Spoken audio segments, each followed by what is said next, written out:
Hey everybody, John Malanka here, United Patients Group, and just finished another great podcast with an old colleague that I've worked with for a while, is Dr. Susan Trapp out of Colorado, and she specializes in terpenes.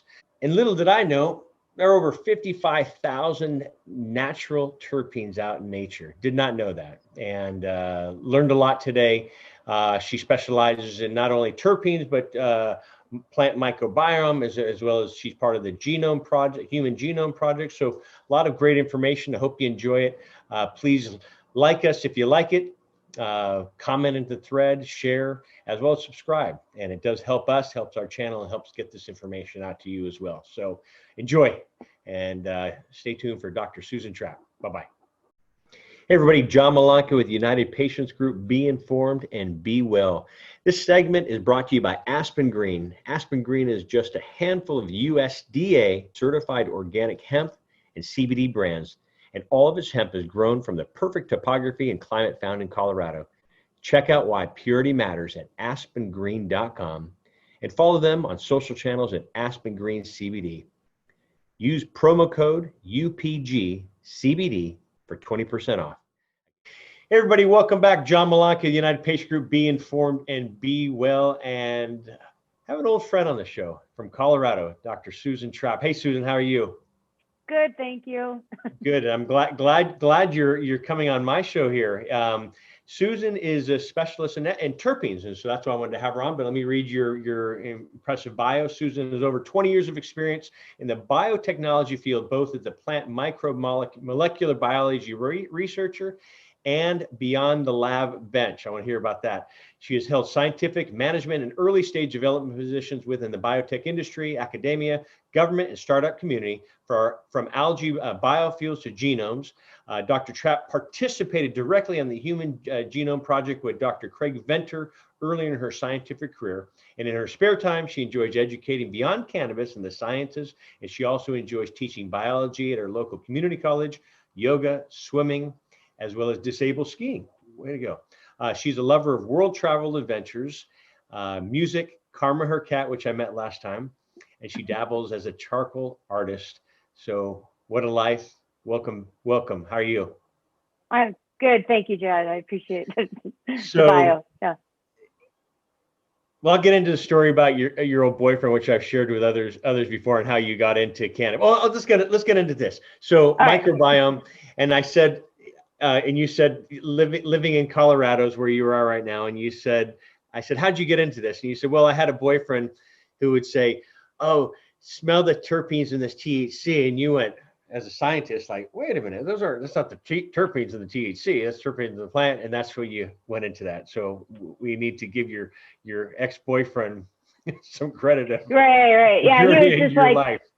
He was like, this smells so great, this THC. And honestly, it was like a light bulb went on in my head at that time, because I had been an academic who had studied terpenes, having nothing to do with the cannabis industry, and really not even thinking about terpenes and how ubiquitous, I guess you could say, they are in the world, right? And all of a sudden it was like, I'm like, because I studied terpenes, like I studied horizontal gene transfer, kind of this genomic stuff, which I can come back to.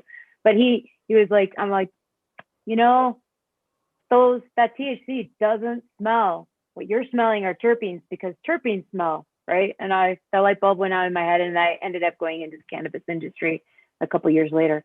And here we are. And so for a lot of our followers who may not know what terpenes are, but I guarantee you've all smelt a terpene before. It's like stopping to smell the roses, and that is a terpene. Smelling the lemons and limes are terpenes. Smelling the pine needles in Northern California, as well as in the Colorado mountains, those are all terpenes. And so can you share your scientific definition of what a terpene is? And how it's beneficial. I mean, everywhere you're turning nowadays, essential oils are a big thing. I have one going on right here with some peppermint in, and so I'm a fan of scent. And so, can you talk about terpenes?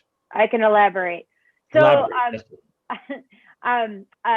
probably almost every scientific paper I've written has started out, or if you get into the world of terpenes, the main sentence is usually, terpenes are the largest class of natural products in plants, or terpenes are the largest and most diverse class of natural products in plants. And that kind of says it all right there, because unless you're in natural products, people begin to think you can kind of break down this sentence like grammar. And what are natural products? Well, natural products in the chemistry world are compounds derived from plants or compounds derived from nature, right? So an example I like to give is aspirin. Aspirin is derived from the bark, the bark of the willow tree. It is not a terpene, actually, it's an alkaloid. But nevertheless, there are just a few classes of compounds that plants produce that what we call secondary metabolites. So they're not essential for life, as opposed to primary metabolites. For example, sugar or carbohydrates or proteins. Those are important for all of the essential mechanisms that have to go on in a plant or in some kind of living organism. And so, again, like the terpenes are the largest class of natural products in plants or in nature. So you understand something about natural products, but then it's like, well, why are they so large and why are they so diverse and why are they important, right? And so then you go back to, well, why are they diverse? I'm giving you the mini lecture. Why are they diverse? Well, because they come from this pathway that produce very small compounds to very large compounds. Like we talked about this briefly before, and we can go back to this. I won't get into it now, but that's why people in the cannabis industry have probably heard of monoterpenes and sesquiterpenes, which are C10 carbon compounds or C15 carbon compounds. But terpenes are this large class that build on these building blocks of 5 carbon compounds all the way up to C40 compounds or C80 compounds, or essentially polymers. So large polymers are rubber or latex. Those are made from the same pathway actually in plants. And so, again, terpenes are the largest class of natural products and diverse products in plants. And part of the reason they're so diverse is because the pathway is so big and it produces all of these interesting metabolites, not only the ones that are of interest right now in the cannabis industry, but they've been of interest for a long time commercially for all kinds of things over the years. And I will stop there and you can. Yeah, no. And so, I learned something from you last time that there are more than 12. How many are there? There's 1,000. over in Nature, from a paper from 2008, there's like over 55,000 compounds. I was say 75,000. I'm like, okay, maybe you say 75, but I knew it was in the thousands. But 55,000 terpenes, and and here in the cannabis industry, including me before you and I met, I thought it was just the 10, 12, 15 that everyone talks about. And are terpenes used as a defense mechanism for the plants as well to keep I have this beautiful citrus tree, and then in the springtime and summertime, I'm babying that thing up. The beautiful blossoms are coming on, and then I wake up in the morning and the deer have gone to town, and the same thing with the agapantha plants. They come and nail those babies like they're little lollipops, and it's like, and everyone says, no, deer are not supposed to like citrus plants. And I said, well, they like my citrus plants. So is there a defense mechanism? Yes, absolutely. So terpenes, again, back to that idea of secondary or primary metabolites. Most, not all, but most terpenes are in this class of compounds that are not essential for life or secondary metabolites. So years ago, when I first got into I was about to say cannabis, when I was, wee young lass, getting my Ph.D. and reading all the literature, was like terpenes were considered waste products of the plant. They had no idea what they were doing. And so to answer your question, yes, absolutely. What are they doing? They're doing a variety of things because they're these very interesting small molecules that can do all kinds of things. But to answer your question, so what they're doing is they're doing a number of things, but plant defense and protection and attraction. In a way, I like to think of them as the immune system of the plant, right? Because they're doing all these things to keep that plant healthy and alive by attracting, being pollinated, or defense by keeping predators. I don't taste good to the deer, so keep them away, that kind of thing, right? And then you can actually these deer like the taste, so they're not supposed to. I need to go have a talk with them. Well, you're experiencing evolution right in the making. I'm joking, but not. But Yeah. Yeah. So why are we here? I mean, well, you're talking about health for nature, but what about health for human beings? Because uh, bringing our immune systems up, and you hear a lot about this with some doctors and scientists that I had on the show who work with families and children, and what they've done. They've had all the different varieties. I'll say, I won't say strains, but varieties and cultivars, and they'll smell and they'll have their patient smell and go, you know what, I like number 2 better than number 4. Let me go with number 2. And does that have a lot to say, or is that just kind of folklore? As a hardcore scientist, I got to play the middle ground. Yeah. But so let me take a step back. So again, so these are these secondary metabolites of plants, right? And so they have this protection for the plant. So think about that, because they're protecting the plant from pathogens, from microbes, from bacteria, right? From bugs, beetles, The works, yeah. like the works. And so when you think about that and then you apply it to human health, it's really the same thing. You've got these compounds that are, I've started calling them the antis, like, right? So antimicrobial, antibacterial, antifungal, anti-inflammation. And so those same compounds that are helping the plant are also sometimes helping humans, right? Because when we get a bacterial infection, you want something that's an antibacterial.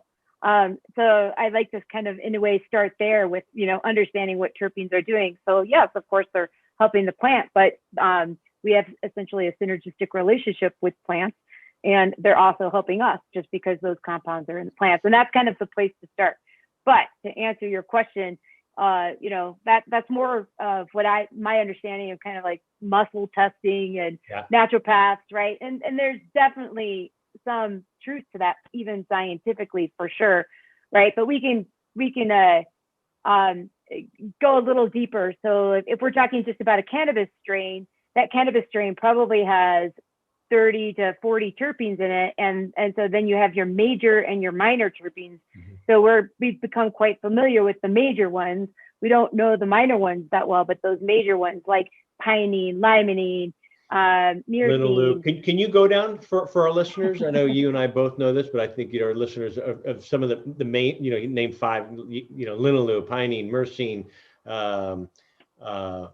Caryophyllene and humulene are probably. There's probably those are the top 6, right? And I think the majority of there is scientific evidence that they benefit us medically, for sure. But a lot of that evidence scientifically, we're constrained or strained in the same way the cannabis industry is, although it's not necessarily illegal to study cannabis or terpenes per se. Terpenes have a long history. They're very well understood chemically, and they've been around a long time, but we've actually primarily utilized terpenes for household goods and commercial purposes, like mint, mint your toothpaste, pine sol. Pine sol, I knew that. Yeah, I was already smelling that. Yeah, pine sol, so that pine cleaning smell, so that it's caustic, but or flowers or perfume or cosmetics. So linalool, right, it is one of the main terpenes that makes lavender smell the way lavender smells, right? And so that's used in perfumeries and in cosmetics, and it has more benefit than just its aroma and smell. It has a lot of benefit for our body and mind. I think you gave me that quote. Oh, really? Okay, good. But linalool and lavender, as well as roses, bring me back to my grandmother's, and it brings a common feeling to me when I smell. I mean, every time I smell lavender, my grandmother's. Every time I walk by, if you followed me with a hidden camera and I walk by Rose Garden, I will always stop to smell the roses. And for that reason, it just brings me back to the place. So the memory, it has a reaction in my memory. And so since we've been using these they've been in our medicine cabinets for centuries. The indigenous people have been using this forever. Our ancestors have been using this forever. Why are we seeing such an upstart right now again with terpenes and scents? Of course, I'm certain the essential oil market is a multi-million-dollar market right now. And then cannabis. I mean, for a while there, we would go to conference. I haven't been to a conference now, one because of COVID, but there would always be these new terpene companies that are popping up that you would smell the oils. I'm assuming like the essential oils that they were mixing in with other tinctures. Are they still doing that? Wait, I'm not sure I'm Well, following you your could question. go. So you and I could go now buy just terpenes. Terpene. Oh, yeah. You know, right, okay. and you would smell these things and like, oh my gosh, this really smells like that, or really smells like this. And then what they're doing, they were selling the terpenes as a side thing, and almost being a compound pharmacist and mixing them into the products. Is that still popular? So yeah, absolutely. So again, the industry has been around for a while, like commercially, and like the cosmetic industry has known about terpenes for a long time. Right, because they they're looking for the perfect perfume smell. Perfume, perfect scent. And so this isn't a new thing, but yes, in regards to because cannabis is become such a big industry, right? And initially it was recreation and higher THC. Then we began to realize that there are other compounds in there, other cannabinoids that are of interest and also have benefit, aka CBD or cannabidiol, right? And then they were like, well, there's these other compounds in there, and they're actually also having an effect on you. So that's sort of, I guess, I don't know if I want to say a resurgence, but that's where I personally think the spike in what I like to call terpenes have sort of gotten into the limelight, right, in the news is definitely cannabis plays a role. But the hops industry, for example, or brewing beer, hops is essentially a cousin to cannabis, and also full of terpenes, and ode to the, is that what I should say, ode, or praise to the praise to the micro brew industry. I was in the beer guys, because have you smelt the hops where you do that? Oh yeah. I mean that it's full of terpenes. Love the terpenes. I'm big into cooking as well, and rosemary and the sage and garlic. I mean, just to smell a sprig of rosemary. I mean, it just takes you back. And so, how are these beneficial on the body, and then what does it do to the mind to I guess bring the body back to balance? And it's just another part. Is this another part of the entourage effect that goes on? Yeah, and so I like to think of it more. I like to talk about it as in concert or synergy. In concert, But so if we're talking about cannabis and everything it brings to the table, so right, you have cannabis, you have THC, CBD, you have the cannabinoids. So THC and CBD fall under that category of compounds, but then you have these terpenes, right? However, when we talk about the entourage effect and all of the benefits that it medically benefit, then you start to think about also our body, right? And so that's where this idea of the endocannabinoid or the ECS system. So we have these receptors that, like back in the 60s, without going into the details, right? We discovered there is a scientist, who is like, well, since we have this endocannabinoid system, we have these receptors, and we know that the cannabinoids bind to this. What are they? And that's essentially how he began to discover the endocannabinoid system and discover that it's one of the largest systems in our body, and that we have receptors both, all over in our brain and our body that bind to these compounds. But what that also means is we actually have internal compounds. So we also produce, we also produce, I know I'm blanking. It's your birthday in a couple of days. You have that in your mind. A birthday and Christmas. So we produce endocannabinoids ourselves, right? And so you've got, it becomes a very interesting, complex system of what's going on. It's not as simple as an entourage effect. But there's definitely you get cannabinoids binding to these receptors, then you have actually other systems in your body. Terpenes, probably there's at least one terpene that we know of that binds to the CB2 receptor, and that's caryophyllene. But there's lots of terpenes, and they're small molecules, and there's a lot of science behind how they're working, or the chemical system that they're working with, the chemical messenger system. I will stop there and let you ask another question. So it's not the THC that I'm smelling, right? Exactly. It's not the THC, but it's the THC you're feeling. It is a THC you're feeling too. And so so terpenes alone do have healing benefits, is what I'm hearing as well. Yeah. So they, on their own and in cannabis. So some of the effects. So when you pick your whatever strain you choose, if we go back to cannabis and you like a strain that makes you feel energized, for example, right? Some of that energetic feeling or that uplifting feeling, that is not probably the THC or the CBD. That's where terpenes play a role in cannabis and cannabis, strains. Some of the effects that you're getting, back to the rosemary and the lavender tea, right? So when you have those compounds in your cannabis, the linalool or the limonene, right? These, or the geraniol for the rose, that's what's making you feel potentially uplifted or calm or less anxious, right? And another one that everybody talks about, like, is couch lock. When you have a strain, that you smoke, and I'm not a big smoker, so I don't know my strains very well. I don't know. I'm guessing here. Gorilla Glue, maybe that's a couch lock type, right?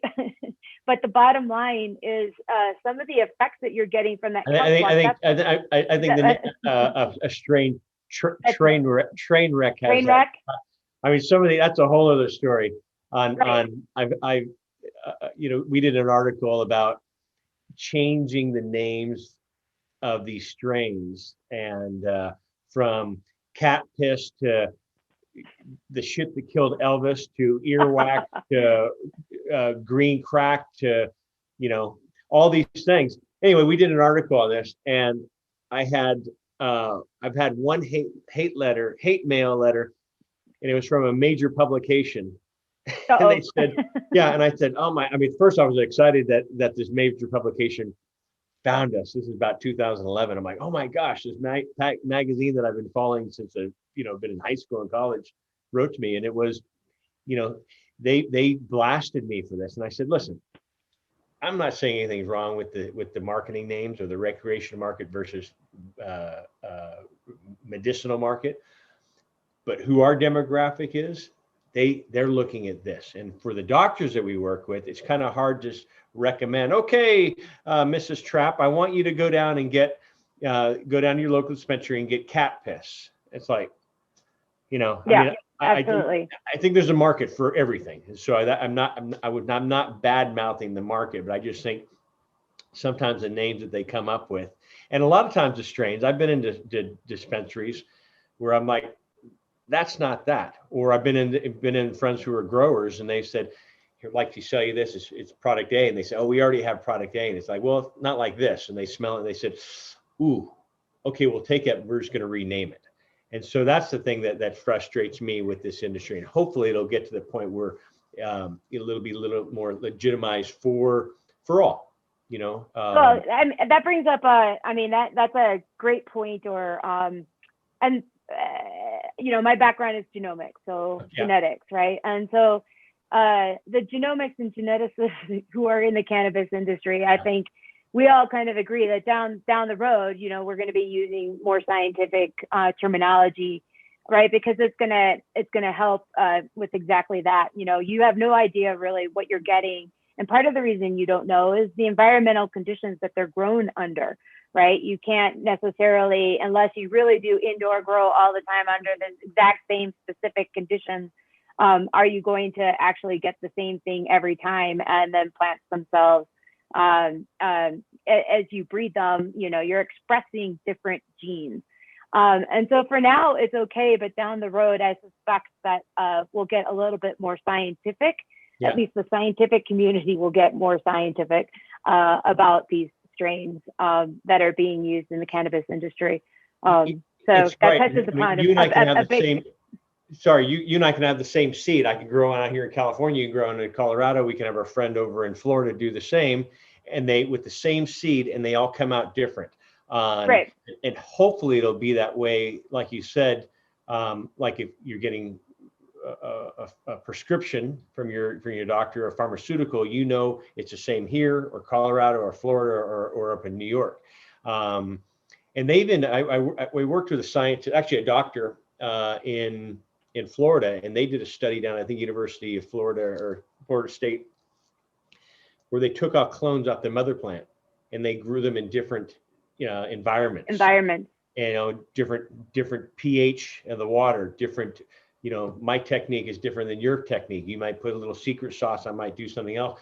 And the same clone that came off the mother plant had different terpene levels, cannabinoid levels, and testing levels. And so it just, hopefully one day it'll be that way. You have cancer, take this. You have diabetes, take this. You have sleep issues, take that. And, it's not a one size fits all yet. And so, I learn every day and learning about these terpenes. I mean, I didn't know there were 55,000 terpenes, when you and I first met this past year so thank you for sharing on all you do.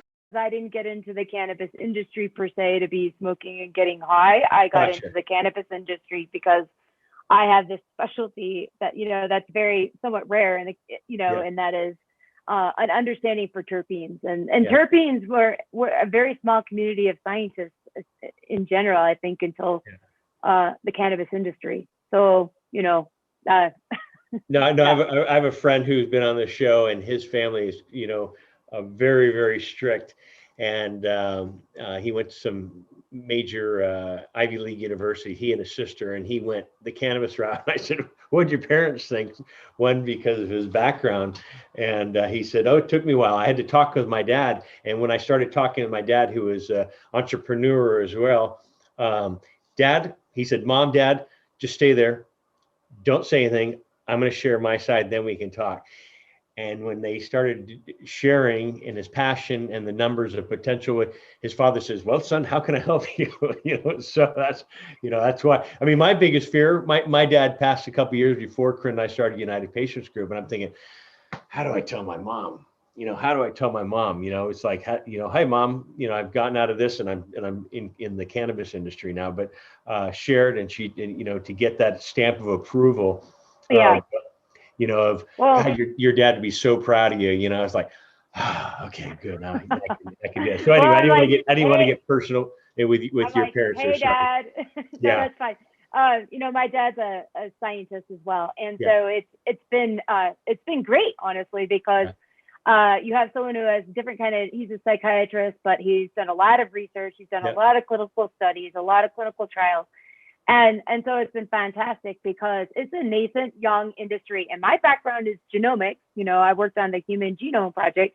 It's not clinical science. And there's an art to every kind of science. I think people in general think if you're a scientist, you know everything, and you do not, right? And so it's been great having him because it's like, what do you think of this? And I get a very strong review on like this science or this trial was poorly done. It was biased. It was X. It was Y. It's Z. But also, I also have to say, over the last couple of years, he has become warm to the industry, right? And then I can further say, like, well, I'm agnostic anyway because I'm passionate about terpenes. So, terpenes are everywhere, and they aren't necessarily, my big thing is like the cannabis industry thinks they invented terpenes and they didn't. They've been in your medicine cabinet, in your spice cabinet for centuries. As a matter of fact, yes. Turpentine is like one of the first terpenes that was chemically characterized. The terpenes that were in turpentine, and this is something I looked up not too long ago for another interview. And turpentine was like this elixir 100 years ago that we the doctors were using and giving everybody to drink turpentine. Clean you out, huh? Yeah, a variety. It had a number of uses, for sure. I did not know that. And the doctors at the time, at least the little article I read, said they know it had pretty toxic effects, but I guess it's, some of it did have some benefits for certain things. And so it was used for certain kinds of, medical indications. And it was also used, that same compound, which is identified from pine trees or pine resin. Pine resin have these type of turpentine compounds in it, pinene and some other ones. And they used that back in the Greek and Roman history as well as a medical elixir of sorts. So terpenes have been around a long time. It's good to see a lot of these things are coming back that have been in the closet for centuries and centuries, and they're being used again today. I mean, cannabis being one, centuries, but since 1937 being banned, and hopefully, it will be looked upon as another form of healing. I'm a fan of, I'll never say the word cure, and I never want to give anybody false hope, but I've seen the benefits of this plant. I've seen it work. I've seen it not work. But if you can use it as an arsenal or another tool in your tool belt and attacking ailment or whatever you're trying to conquer, I'm a fan of that as well. I was going to ask you a question that I didn't want to interrupt you there. Shoot, it'll come back to me. It's like you. I'm getting ready to celebrate your birthday too. While it's coming back, I'm just going to put my disclaimer out there that I'm not telling people to go and drink terpenes. Yes. I want to make sure we know this, right? And that's where I was going. I'm giving you some historical information here. Okay. So that's exactly where I was going, and I didn't want to cut you off on that. And so I was going to ask you about are there terpenes, because when before Corinne was ill.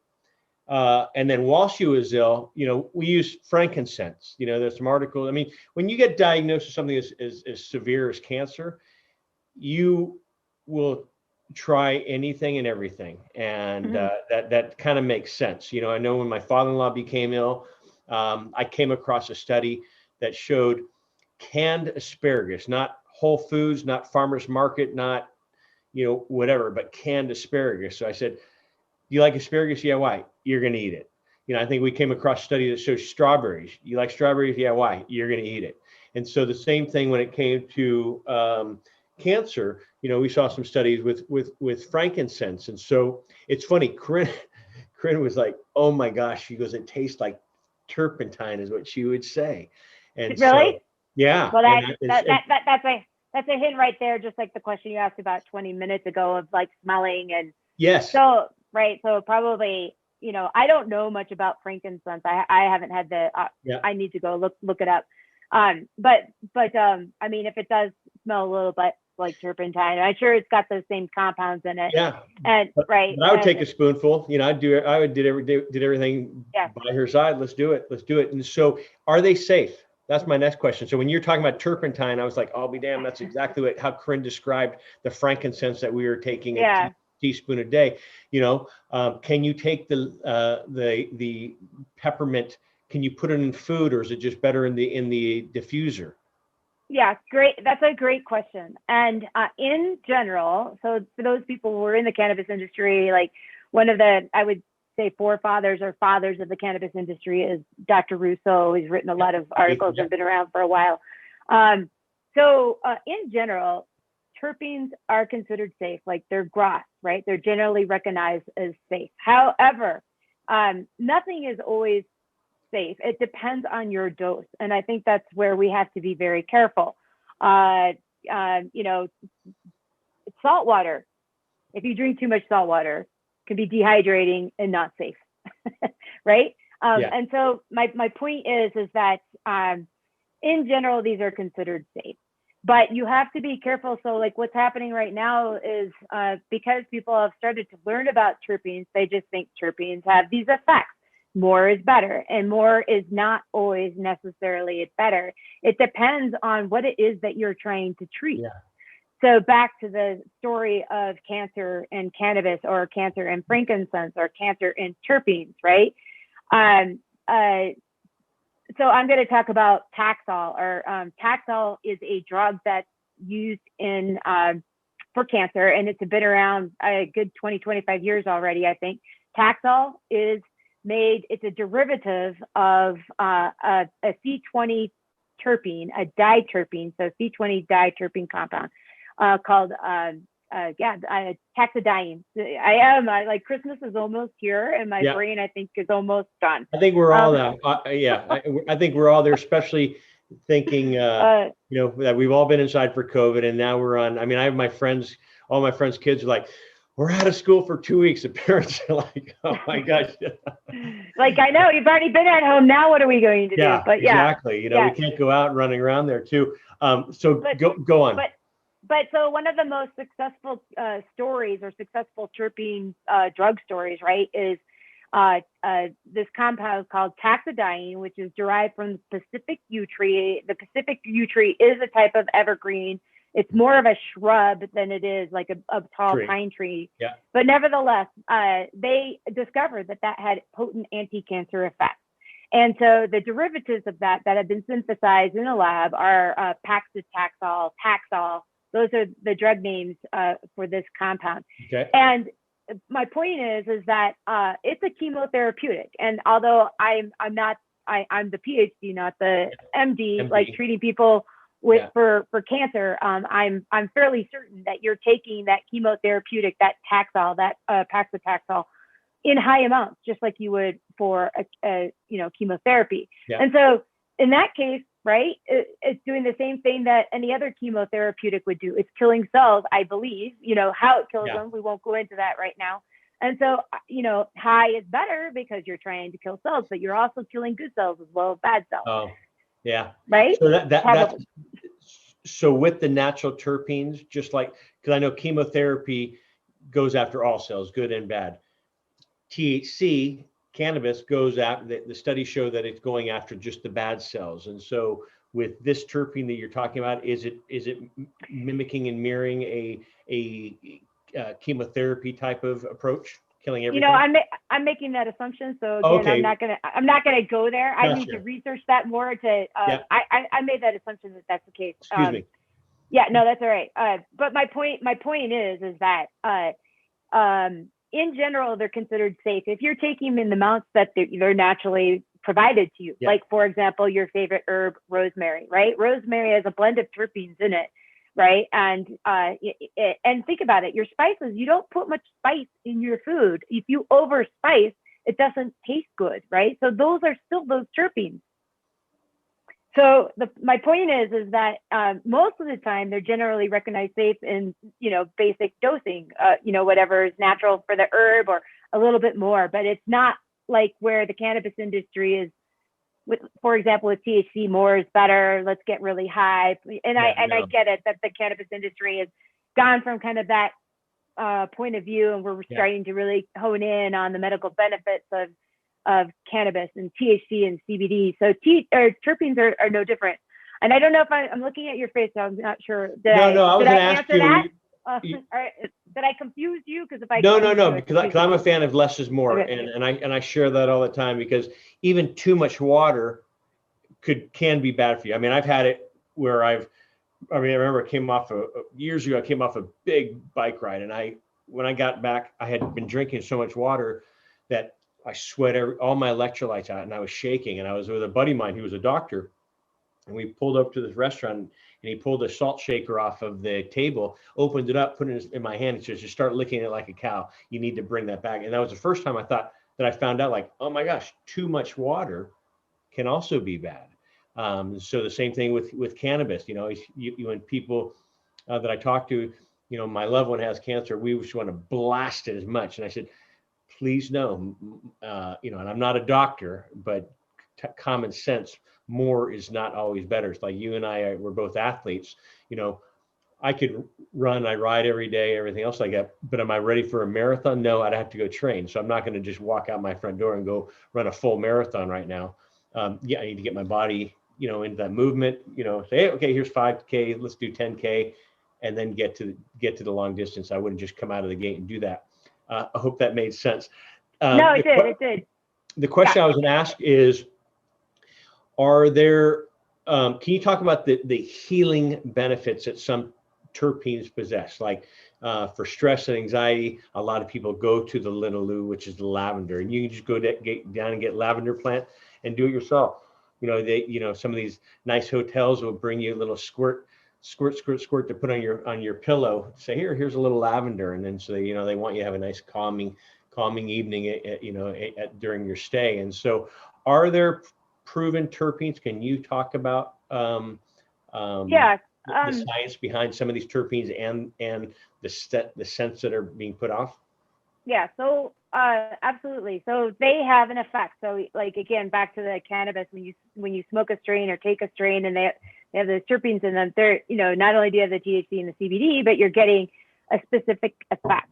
So for example, like you asked, like if you want kind of to feel uplifted, I have not experienced this, but I'm unique when it comes to cannabis. But I know that people like smoke cannabis and it makes them energized and they want to go ski, or I hear vacuum, right? So I would imagine if you, one that, which is probably energizing as well as focus, right? And so that energizing is most likely, I mean, it's a blend of terpenes, but the one that is getting in the limelight is limonene. It's uplifting. It makes you feel happy. It uplifts your mood. And I have done a little bit of research on that in regards to the literature, the scientific literature, and is that really true? And one example that I came up with, it's called the Journal of Retailing. So it's well known in the retail industry that when you smell something like citrus or grapefruit or just, oranges, right? And you probably, have done that yourself. You feel energized, uplifted.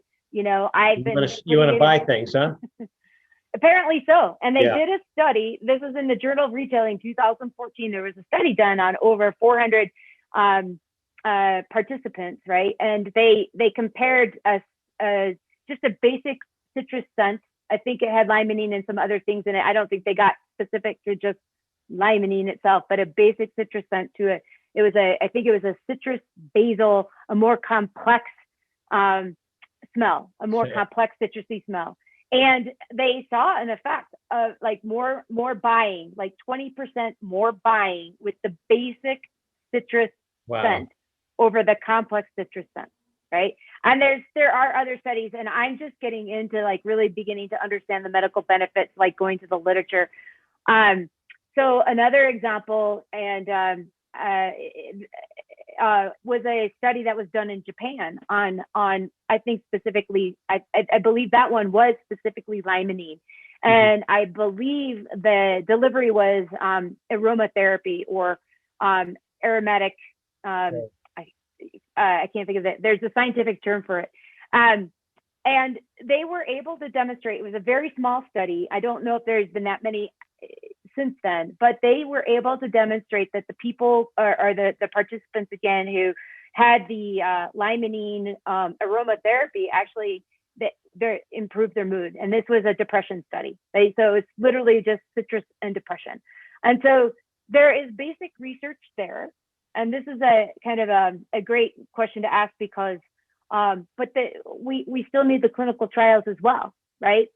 So and then it gets complicated whether you want to just focus on terpenes or a specific strain, that cannabis strain that has terpenes in it. So limonene is a great example of that. Linalool is another great one. I honestly haven't read that many studies on it, like basic research, but there is a lot of in regards to the essential oil, lavender essential oil. One of the main compounds that is making you feel less stressed and calm is linalool, and I think there are some other compounds in there as well that I won't go into. But right, so that is definitely has a calming effect, and that's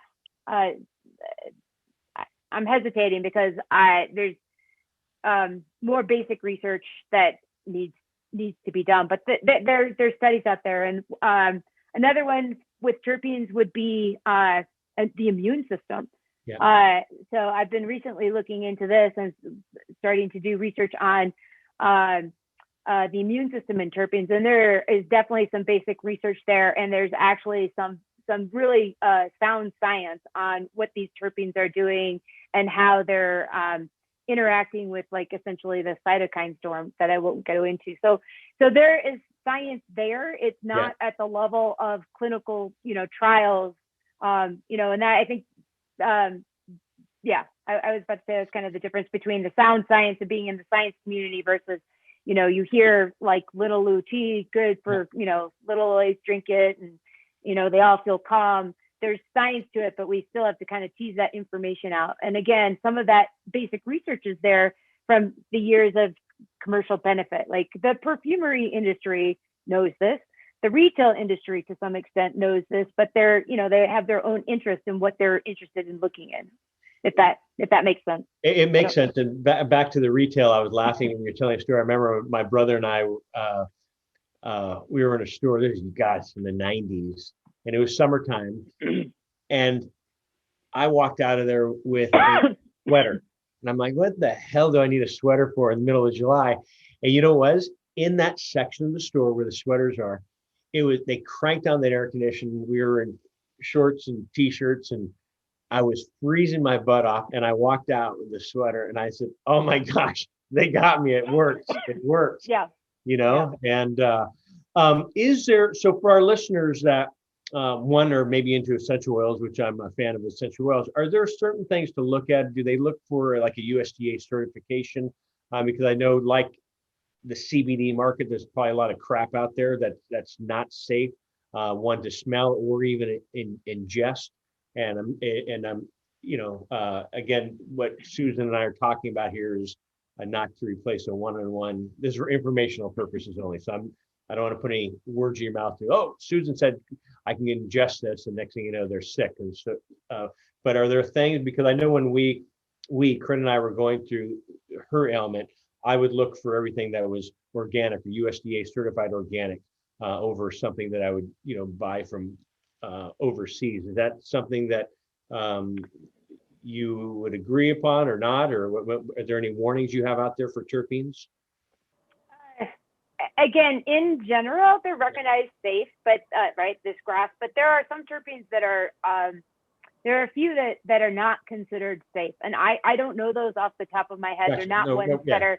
They're not ones that are super common. That at least that come to the limelight in the cannabis industry. So they exist.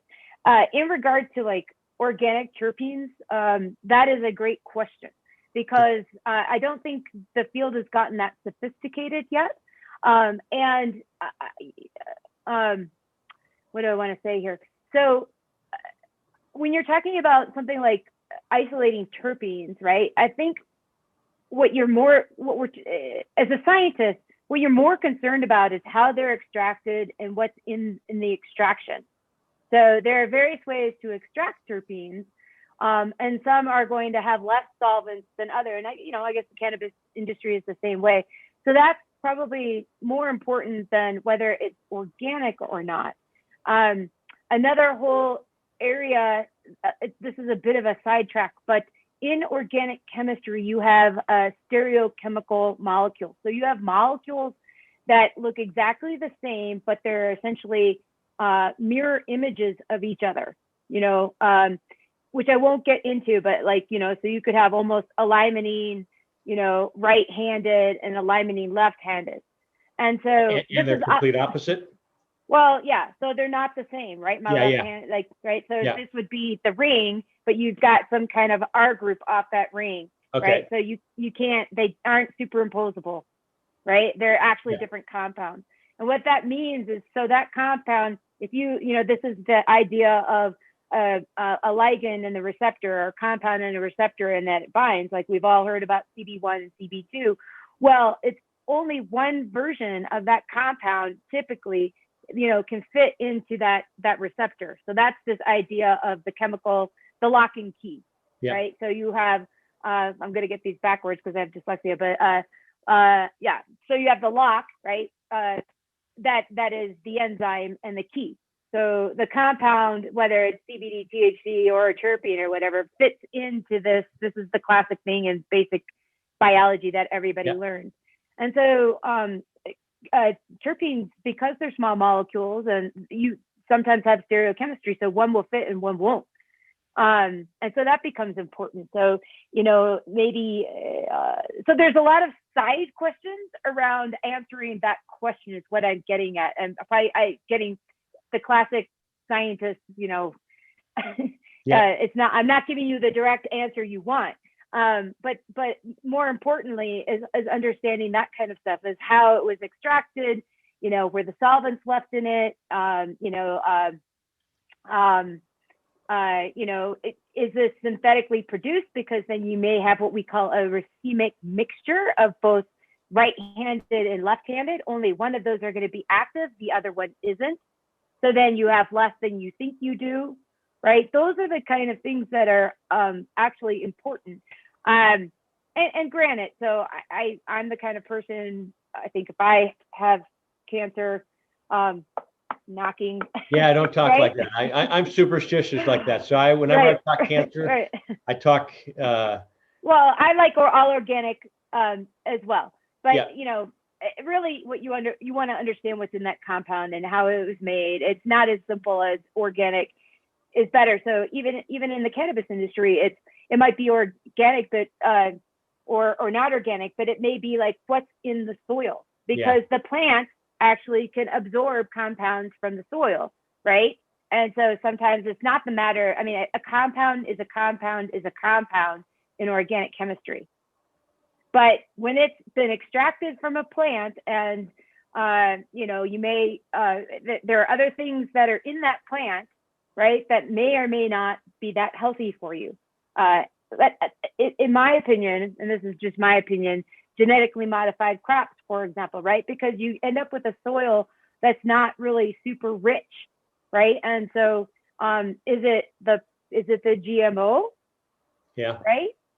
Or is it just a plant that it's not really nutrient rich, and so it doesn't produce really a nutrient rich product? I talk about that all the time, if especially with the hemp industry now, and hemp being known as mopweed, where they suck up all the toxins and pesticides and metals, from the ground. I like the companies that, whenever I share about what to look out for, is look for the companies that do soil seed to sale, and they test the soil first to make sure it doesn't have any of the toxins in. Then they plant with the seed, and then the sale is the final product for the consumer to put into their body. Is there we kind of talked about this, but are there unsafe amounts of terpenes that we can put in our body? John, you're asking me difficult questions. Okay, never mind. Well, I'm sure there are. I don't know what those are, but I'm sure there are. And again, back to thinking about your spices, rosemary, basil, even lavender, and the smell. Terpenes are they're a very small amount. I think it's like 2 or 3% of like the cannabis plant. They're meant to be there in small amounts. Herbs are there in small amounts. You don't need a lot of it to have an effect. So more is not always better. So gotcha. I don't know what that range is, and actually I think very few people do. It's parts per million, and it's very dependent. It's dependent on, like, if you're isolating a terpene, is it a blend of terpenes? Is it an essential oil? Because then you have a number of terpenes, and you have a specific blend that may be interacting or working in concert together, right? Or are you like you had asked earlier in the talk? You can now go to a terpene company, right, and get a blend that mimics the taste of lemon haze or lemon head, right? Yeah. Well, right. And so I am 100% certain that there is a toxic dose that you do not want to have, but I don't know what that is. And this is this is where I praise the true pharmacologists, right? This is what they study: dose response.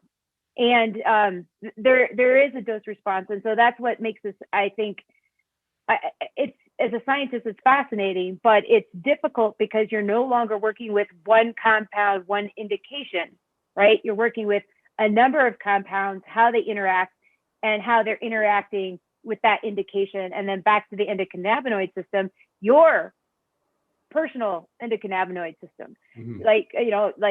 There is some variability. Maybe you have more receptors or less receptors, depending on what you're working, this indication, this condition, so it can get complicated, right? And I just learned a new term. Complicated. That was one of my. I think if I went back to college now, I would take different courses, and I was on with a doctor this morning, and he went back and got his Ph.D. 10, 12 years ago, and I said, God, it's never too late. It's never too late. You being a molecular biology researcher, and at the beginning of your bio, you said something about beyond the lab bench. And I said, let me get back to that. So is that field research outside getting out of the lab? Is that your definition? So wet lab scientists are people like me who spent their lab with a pipetter and, looking in a test tube and doing lots of things down on a bench. And so when I say beyond the bench, I say getting beyond being at the bench, doing the actual research. In the latter years of my life, I've done some computational biology, and which is the field of kind of bioinformatics, and looking at whole genomes, or utilizing scripting and programming actually to be able to pull down large amounts of data to answer your question. Yeah. So when I say beyond the bench, I say beyond the bench like computational biology. I also say beyond the bench because there have been certain positions where I've been directing the group and I'm no longer at the bench, right? And then the startup world where I've also been beyond the bench in that I've founded a number of terpene as well as non-terpene startups. So let's talk about that was one of my questions there. How do they find you? Where do they learn to go about terpenes? I mean, clearly, this is you're the passion for. Are terpenes considered elements? What would they consider to be? They're compounds. They're small molecules. So they're the size. They're actually, so they're some terpenes, because again, they're this big, large class, right? So they're the size of a caffeine molecule, kind of, right? Small monoterpenes and stuff. So monoterpenes. I don't drink coffee. I had a cup of coffee today, and it was delicious. So. I know. I've given not this talk before, but I'm trying to, if I have another scientist here, they're not exactly the same, but it gives you an idea. We've all looked at a caffeine molecule and they're just like a big ring with something on it, right? So monoterpene is the size of a caffeine molecule. And then if you have a sesquiterpene, so things like caryophyllene or humulene, they're these C15 carbon compounds. They get a little bit bigger. Vitamin A is a terpene. That is a C20 compound, right?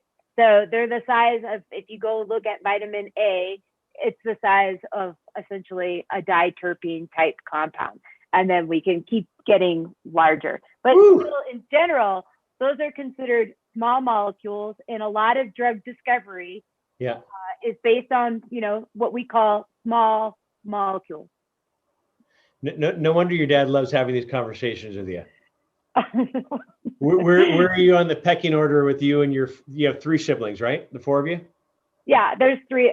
There's 4 of us. I'm number 3 out of 4. 3 out of 4. Gotcha. I am the only one that has a doctorate degree aside from. And I bet you remind them that every day too, huh? Well, both my parents are doctors, so it's Doctor, and Dr. Trapp at this point. So meet the third. Doctor, and Dr. Trapp. Yeah. So where do they find you? Where can people? Where can our follower find you? Okay, and you've written papers, and you're getting ready. Hopefully, crossed our fingers, doing a TED Talk as well. And so Susan's busy, everyone. So Susan is busy, and so that's why I wanted to. I love sharing. Spotlighting some great people, and you're definitely one of them. So go on. Thank you, John. So I have 2 websites. One is for giving speaking engagements, that type of thing, susanctrapp.com. You can go to that website and if you want me to come and give a talk for your dispensary or a conference, that's the place to do it. But I've also founded a company called Terpedia.com, and we are developing a premier knowledge base of terpene information. So it's sound science. What we're trying to do is curate the terpene data, some of what we are talking about today. Again, so the cannabis industry is nascent, it's young, it's heard about terpenes, and what we're trying to do is actually have one place where if you're someone creating a product formulation, you want to add terpenes to it, you want to make sure that you've got sound science data behind you, not necessarily a clinical trial, but then we can start to go back to the scientific literature, understand for that specific indication, for example, maybe pain or inflammation, a gel, and adding terpenes to it, we'll be able to really dial in the dosing, which is what everybody wants to know. Yeah, that's what I was getting at earlier about different ailments, the benefits that terpenes have with ailments. And so I know there are a lot of them that you were just mentioning. On your site too, and maybe there's another side business you can put on there, will you sell terpenes, or are you basically just education and this is what it is? Yeah, that's a good question. I think it's too early for me to talk about. Yeah. Okay. But we are hoping to potentially, what we want to do is do precise terpenes. So what we want to be able to dial in the dosing. And as a scientist, you have to start with the literature, read what's there, what was used in an animal model. And then, people are already using, right, terpenes and cannabis for all kinds of things. So it's a little bit of backward, back validation, like going back, seeing what the chemo profile of the terpenes, and adding a little more to create, I don't want to say an ideal formula, but an improved formula for whatever conditions that they're focused on. Right. So we're trying to bring the sound science to the terpene industry within cannabis. Well, we need you, and because I've learned a lot here today, but I learned a lot from you when I interviewed you a few months back. Again, not knowing there were over 55,000 different terpenes. I mean, that alone. And just in nature, just say in nature, not in the cannabis industry, yeah, and not in plants in general. But yeah, there's one of the largest class of natural products in nature. So. Writing it down in my notes, and I'll put all your links on the site here as well. And but Susan, always a pleasure. I can't thank you enough. Oh, thank you, thank you, John. And you want to hold up your paper too that people can find? Are you ready to announce that or not yet? Well, I never mind. I was. Well, you tell me. I don't want to put you on the spot. No, I have an article coming out in Terpene and Testing magazine, and that's going to be focused on terpenes and the cytokine storm. So that'll be January, February issue, unless. So when that comes out, send me the link and I'll put it out there for our viewers as well, and I'll put all your links on our. Thank you so much. Podcast as well. But Susan, I appreciate it, and stay healthy. I know Susan is an athlete and she just had one of her knees worked on, and so keep moving. That's right. And, thank you. Blessings to you, and we will see you again. And everyone, John Malanka with the United Patient Group, be informed and be well.